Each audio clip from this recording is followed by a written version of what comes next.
In the game of life that was a convict's time under sentence, pretty much played out like my regular Saturday night.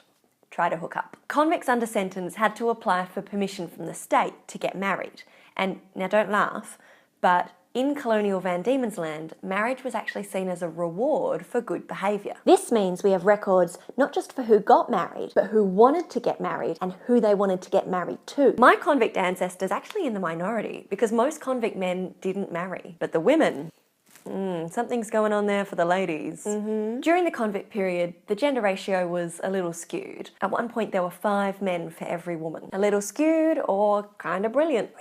This meant that female convicts had a bit of agency when it came to choosing a partner. They could afford to hold out for someone really great. I'd like someone tall and not too old and kind, and maybe he could earn a lot of money.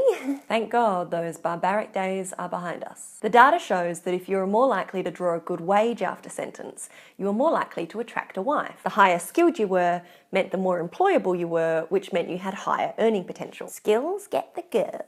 Marriageability, whatever that is, also depended on age and sentence length. If you finished your sentence at a relatively young age with plenty of good years ahead of you, then you were more likely to marry. This happens either because your sentence wasn't that long to begin with, or because you progressed through the system quite quickly, because your skills are useful to the colony. So skills get the girls. It also matters how much you were punished. A man who was punished less would be more physically and mentally able. I mean, a punishment like flogging has obvious physical consequences. Your skin is scarred for life, and you run the risk of quite serious injury that could affect your ability to work. Same goes for doing long stretches of hard labour in chain gangs or road gangs. But this is nothing compared to the effects of solitary confinement, like at the separate prison at Port Arthur. My ancestor was one of the lucky ones. He actually didn't go to Port Arthur. Actually, only a minority of convicts were sent to Port Arthur or other secondary punishment sites. The majority of convicts worked on farms, small businesses, government projects. Half of Port Arthur's job was just to exist. Only a minority of convicts were punished there,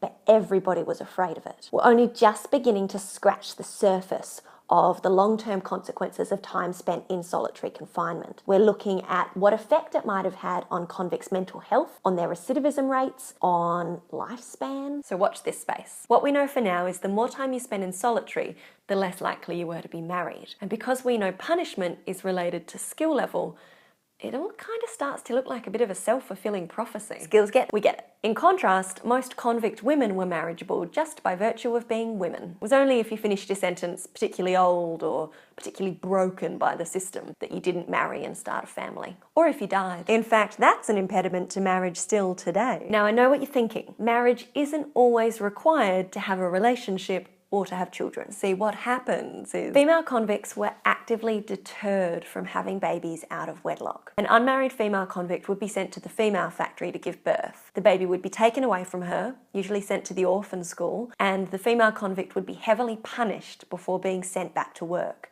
And more often than not, she'd never see her baby again. So being granted the right to marry was really important. The father of a convict woman's baby out of wedlock wasn't always another convict. We talk about female convicts having this sense of agency when it came to choosing a partner in the colony, but the power relationship between a convict housemaid and a male master was never going to be even. That's one way to put it. But there weren't just less convict women, there were less women in colonial Van Diemen's Land full stop. So convict women often married free settlers. The relative lack of women in colonial Van Diemen's Land meant that it was largely a homosocial environment, men hanging around with men, and this can often lead to more homosexual relationships. This was perceived as a significant issue by the colonial administration and was actually one of the ideas that came into conversations around the end of transportation. But it wasn't just the men. No, and a lot of evidence suggests that the female factories that operated as hiring depots, accommodation sites and punishment sites were also places of haven and refuge for convict women. Of all the disgusting, immoral. Of course, all of this was documented through the eyes of the colonial administration, who were nearly all male, with perspectives on sexuality highly influenced by religion, who had a tendency not to see women as sexual beings.